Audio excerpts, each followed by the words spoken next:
नमस्कार, स्वागत है आप सभी का A1 टीवी में। मैं हूं आपके साथ उमंग माथुर और आप देख रहे हैं A1 उत्तर प्रदेश। आइए बुलेटिन की शुरुआत करेंगे, लेकिन पहले नजर डालेंगे इस वक्त की सुर्खियों पर। बिजनौर में बीजेपी की जन चौपाल का आयोजन। प्रधानमंत्री नरेंद्र मोदी ने किया कार्यक्रम को वर्चुअली संबोधित। बिजनौर, अमरोहा और मुरादाबाद के मतदाताओं में नजर आया उत्साह।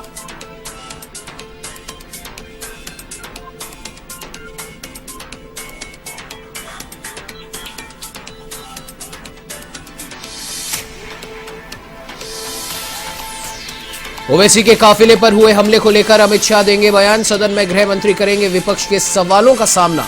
2 हमलावरों ने की थी सरेआम फायरिंग।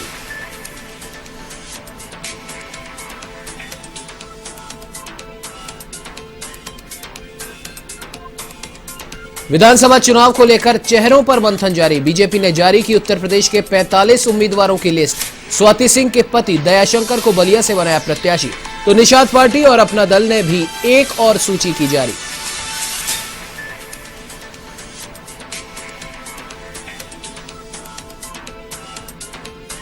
उत्तर प्रदेश के सुल्तानपुर में रफ्तार का कहर। घने कोहरे के कारण ट्रक ने मारी कार को टक्कर। हादसे में पिता पुत्र की मौत, 3 लोग हुए घायल।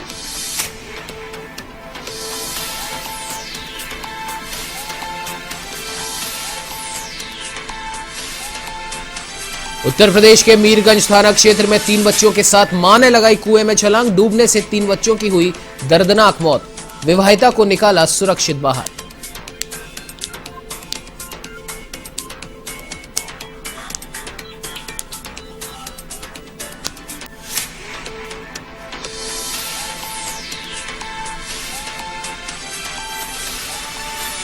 अब आइए बुलेटिन की शुरुआत करते हैं विस्तार से। आपको बता दें कि प्रधानमंत्री नरेंद्र मोदी ने उत्तर प्रदेश विधानसभा चुनाव को देखते हुए पार्टी प्रत्याशियों के पक्ष में प्रचार की कमान संभाल ली है।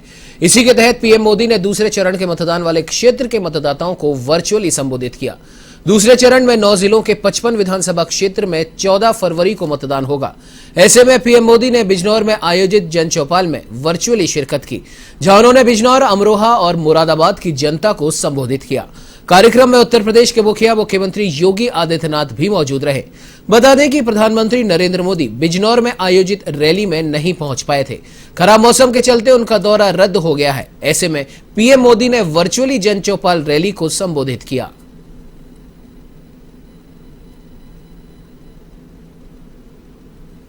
मंच पर उपस्थित उत्तर प्रदेश के यशस्वी मुख्यमंत्री श्रीमान योगी आदित्यनाथ जी, मंत्रिपरिषद के मेरे सहयोगी धर्मेंद्र प्रधान जी, बिजनौर, मुरादाबाद और अमरोहा के सभी मतदाता भाइयों और बहनों, भारतीय जनता पार्टी के सारे उत्साही कार्यकर्ता, भारतीय जनता पार्टी के सभी उम्मीदवार भाइयों और बहनों,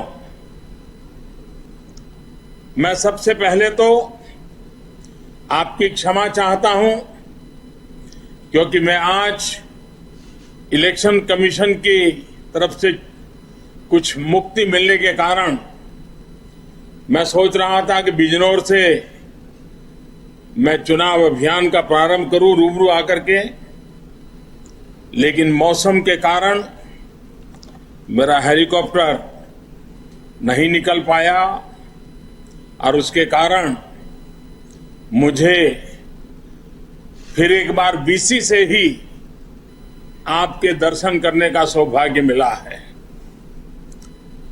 साथियों, ये धरती भगवान श्री कृष्ण और पांडवों के श्री चरणों की साक्षी है।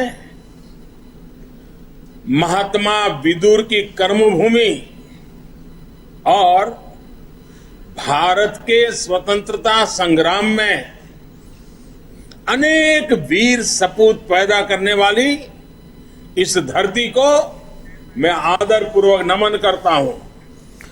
तो इस संसद के बजट सत्र का आज का दिन बेहद अहम है क्योंकि एआईएमआईएम प्रमुख असदुद्दीन ओवैसी के काफिले पर हुए हमले को लेकर केंद्रीय गृह मंत्री अमित शाह राज्यसभा और लोकसभा में अपना पक्ष रखेंगे। इस दौरान अमित शाह विपक्ष के सभी सवालों के भी जवाब देंगे। बता दें कि 3 फरवरी को विधानसभा चुनाव के पहले चरण के मतदान से ठीक 7 दिन पहले एआईएमआईएम प्रमुख असदुद्दीन ओवैसी के काफिले पर हमला हुआ था।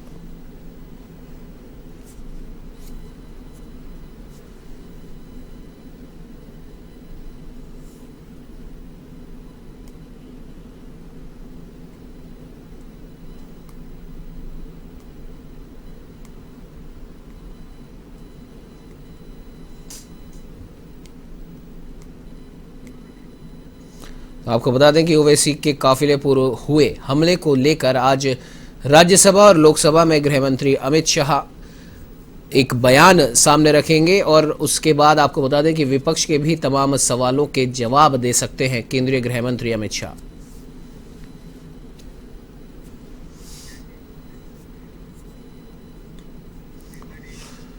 तो वहीं भाजपा ने उत्तर प्रदेश विधानसभा चुनाव के लिए 45 प्रत्याशियों की 8वीं लिस्ट जारी की है। इनमें 7 महिलाएं शामिल हैं। पार्टी अब तक 340 प्रत्याशियों के नामों का ऐलान कर चुकी है।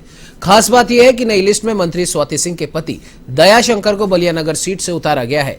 बता दें कि बीते दिनों लखनऊ की बहुचर्चित सरोजनी नगर विधानसभा सीट पर उत्तर प्रदेश सरकार में मंत्री स्वाति सिंह और उनके पति दयाशंकर के बीच टिकट को लेकर विवाद देखने को मिला था।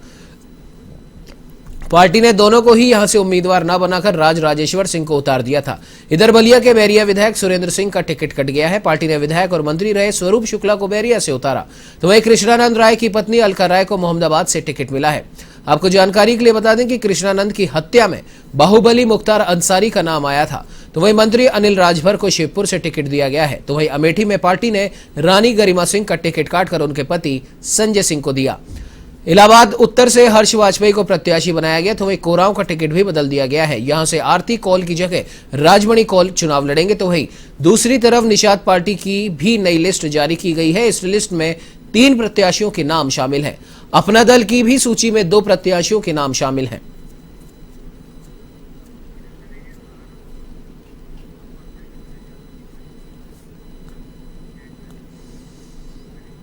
आइए अब आपको सीधे लिए चलते हैं सहारनपुर, जहां पर समाजवादी पार्टी के अध्यक्ष और पूर्व मुख्यमंत्री अखिलेश यादव की प्रेस वार्ता चल रही है। कि जो सबसे जिस जगह आप बात कर रही हैं, अगर सहारनपुर में उन्होंने ये बात कही है तो सहारनपुर में समाजवादी पार्टी और आरएलडी के ही तो प्रत्याशी जीते हैं। वो आरएलडी कह रहा हूं मैं, बसपा के लोकसभा के सांसद कौन है? और एक समय पर ऐसा था जब लोकसभा में एक भी मुस्लिम लोकसभा में नहीं पहुंच पाया था। उस समय उपचुनाव में कैराना से किसी ने भेजा था लोकसभा में, तो समाजवादी पार्टी ने और आरएलडी ने मिलकर के भेजा था। अरे सबसे बड़े माफिया आप जानते हो कौन है? आपको नहीं पता सबसे बड़ा माफिया कौन है? उत्तर प्रदेश में कभी ऐसा नहीं हुआ होगा कि किसी मुख्यमंत्री पे इतनी गंभीर धाराएं लगी हों। मुख्यमंत्री पे धाराएं, डिप्टी सीएम पे धाराएं, और सबसे ज्यादा अपराधी मामलों में जिन पे आरोप है, सबसे बड़ी सूची अगर कही जा रही हुई तो भारतीय जनता पार्टी की। उनके तमाम ऐसे लोग हैं जो जिन पर गंभीर आरोप हैं, वो उनको टिकट दी है। योगी बाबा का आदेश है। सॉरी, नहीं, मैंने इसलिए डिग्री का जज नहीं किया क्योंकि मेरा कोर्स वर्क था। वो कोर्स वर्क मैंने किया है, वो मैं अलग से दे दूंगा। मेरी जो डिग्री है वो एसजेसी मैसूर की है। मेरा कोर्स वर्क है ऑस्ट्रेलिया का है। मेरी स्कूलिंग है सैनिक स्कूल की है, मिडिल स्कूल की। हाँ, ये बहुत महत्वपूर्ण सवाल उठा रहे हैं हमारे साथी जो सवाल उठा रहे हैं। मैं अच्छा हुआ आपने बता दिया, मेरे दिमाग से निकल जाती बात। अभी आगरा में फतेहाबाद को लेकर के एक बड़ा सवाल है। मैंने भी उस बात को रखा है, पार्टी भी रखेगी, और मैं कल प्रेस में भी ये बात कहूंगा और आज आपके सामने कह रहा हूं। एक को वोट डालना था, अधिकारी आए और उस विकलांग नौजवान ने कहा कि अधिकारियों ने वोट डाल दिया। जब गांव के लोगों ने घेरा और जब पूछताछ की तो अधिकारी को वो पहचान लिया कि ये अधिकारी है। और फिर दूसरी टीम गई अधिकारियों की वोटर्स को समझाने। वो ये कह रहे हैं कि अरे एक ही वोट तो खराब पड़ गया है, एक ही वोट की तो बात है। मैं चुनाव आयोग से आपके माध्यम से कहूंगा कि ये हेरा फेरी अधिकारी कर रहे हैं, और मैंने पहले दिन से कहा कि कई ऐसे अधिकारी हैं जो भारतीय जनता पार्टी के कार्यकर्ता बन के काम कर रहे हैं। चलिए बढ़ते अगली खबर की ओर। आपको बता दें कि उत्तर प्रदेश विधानसभा चुनाव को लेकर सूबे के मुखिया मुख्यमंत्री योगी आदित्यनाथ लगातार जनसंपर्क में जुटे हैं। इसी के तहत सीएम आदित्यनाथ आज छर्रा, कोल और शहर विधानसभा क्षेत्र के दौरे पर हैं, जहां वे जनसभाओं को संबोधित करेंगे। इसके अलावा सीएम योगी 8 फरवरी को इगलास और खैर विधानसभा क्षेत्र के दौरे पर रहेंगे।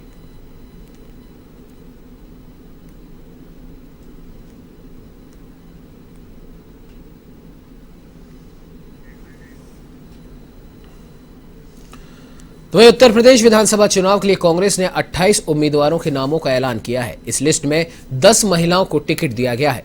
आपको बता दें कि लिस्ट के मुताबिक अमेठी से आशीष शुक्ला को टिकट दिया गया है, जबकि घोसी से प्रियंका यादव को उम्मीदवार बनाया गया है।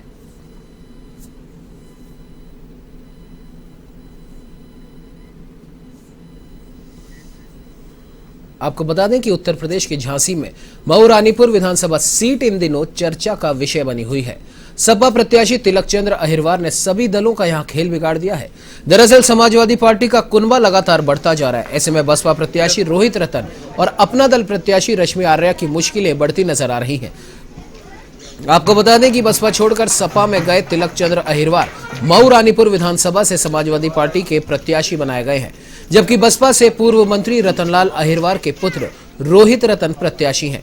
दोनों प्रत्याशी अपने अपने तरीके से क्षेत्र में जनसंपर्क कर रहे हैं। तो वही बसपा प्रत्याशी के वोट बैंक में अपना दल एस की डॉक्टर रश्मि आर्या ने जबरदस्त सेंध लगाई है।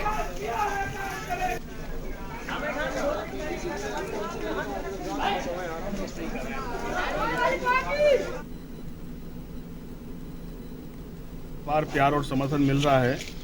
लोग, ये गांव तो हमारा परिवार है, हमारे पुरखों ने आसपास रहकर ये कहीं ना कहीं विश्वास बनाया होगा। परिवार की तरह सारे लोग साथ हैं। यहाँ जाति वर्ग की लड़ाई नहीं है, लोग विकास करना चाहते हैं, लोग अपनी समस्याएं कम करना चाहते हैं। वहीं फैसलों का भी फर्क है। पिछली सरकार में लैपटॉप मिल रहे थे, बच्चों को कन्या भोजन मिल रहा था, बेटियों को, माताओं को पेंशन का इंतजाम था। कोई गांव ऐसा नहीं जहां हम लोगों ने काम न कराया हो। इस गांव में भी आप जिस सड़क पे खड़े हैं, कोई सीसी पूछेंगे किसके समय बनी, कब बनी, तो आप पाएंगे कि समाजवादी सरकार ने बनी है। हम लोगों ने एक एक काम करने की कोशिश की, हेडपंप लगाए, सब कुछ कर रहे थे, बांध लेकर हम लोग आए। तो ये उत्तर प्रदेश के झांसी में बबीना विधानसभा क्षेत्र के सपा प्रत्याशी यशपाल सिंह यादव ने योगी सरकार पर जोरदार हमला बोला है। उन्होंने कहा कि योगी सरकार ने प्रदेश का संपूर्ण सर्वनाश किया है। साथ ही बुंदेलखंड में विकास के नाम पर उन्होंने एक भी नई परियोजना लागू नहीं की, जो क्षेत्र की जनता के साथ धोखा है। यशपाल यादव ने कहा कि बुंदेलखंड में योगी सरकार की बनाई हुई गौशालाओं में सिर्फ गायों की मौत हो रही है, उन्हें खाने के लिए चारा तक नसीब नहीं है।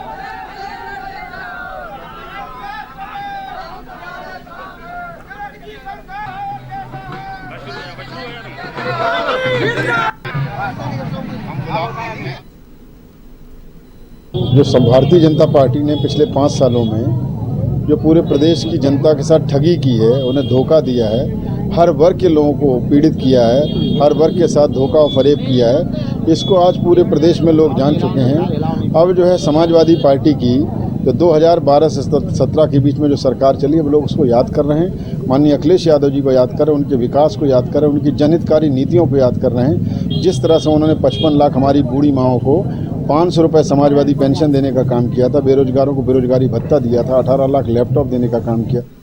तो उत्तर प्रदेश के जौनपुर में रहने वाली 3 बच्चों की मां ने एक ऐसा कदम उठाया जिसने हर किसी के रोंगटे खड़े कर दिए।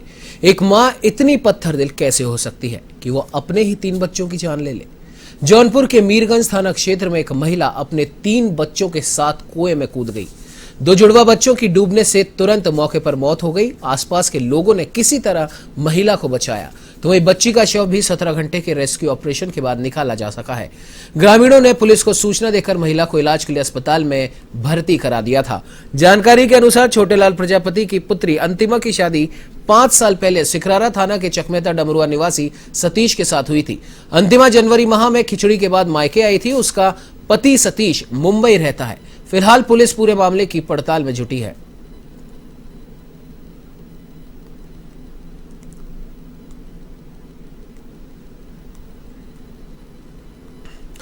खबर उत्तर प्रदेश के सुल्तानपुर से है, जहां आपको जानकारी के लिए बता दें कि लंबुआ में प्रयागराज अयोध्या पर बने घने कोहरे के कारण, माफ कीजिएगा, भीषण हादसा हो गया।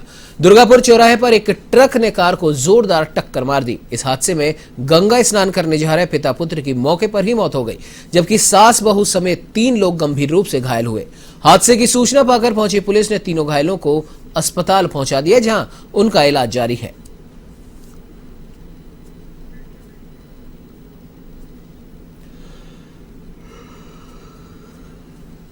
तो उत्तर प्रदेश के बाराबंकी में तेज रफ्तार स्कॉर्पियो ने एक बाइक सवार को टक्कर मार दी। हादसे में बच्चे को स्कूल छोड़ने जा रहा बाइक सवार घायल हो गया, तो वह स्कॉर्पियो सवार मौके से फरार हो गया। इधर घटना से आक्रोशित लोगों ने स्कॉर्पियो ड्राइवर को पकड़कर पुलिस के हवाले कर दिया। यह हादसा रामनगर के तिलोकपुर मार्ग पर हुआ।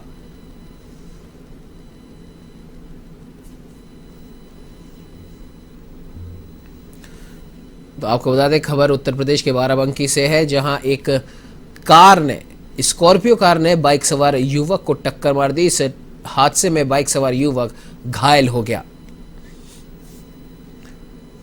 तो उत्तर प्रदेश के सहारनपुर में राष्ट्रीय बाल अधिकार संरक्षण आयोग ने फतवों को लेकर उत्तर प्रदेश सरकार से वेबसाइट की जांच कर रिपोर्ट देने के निर्देश दिए थे। इसके बाद सहारनपुर डीम ने दारुल उलूम देवबंद की वेबसाइट पर रोक लगाई है। साथ ही उत्तर प्रदेश सरकार को 10 दिनों में कार्रवाई कर रिपोर्ट देने के लिए कहा गया है।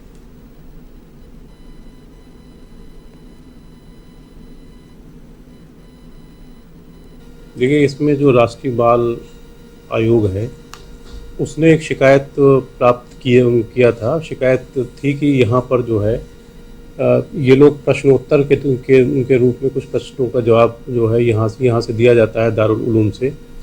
वो प्रश्न का जो उत्तर है वो फतवे का प्रभाव रखता है, और ये जो फतवा है ये एक तरीके से जो चाइल्ड राइट्स हैं उसका जो है उल्लंघन है। इस क्रम में national commission for protection of children जो है राइट की ओर से जिलाधिकारी को एक पत्र प्राप्त किया था, और उस पत्र में ये निर्देश दिया गया था कि वो इस जो है इनकी वेबसाइट पर रोक लगाएं, और इसमें तमाम कानून हैं उन कानूनों का उल्लंघन किया गया है। उन कानूनों के उल्लंघन के फलस्वरूप इसमें FIR भी दर्ज कराई जाए। इस बुलेटिन में फिलहाल इतना ही। देश प्रदेश की तमाम बड़ी खबरों की जानकारी के लिए आप बने रहिए हमारे साथ और देखते रहिए A1 TV। नमस्कार।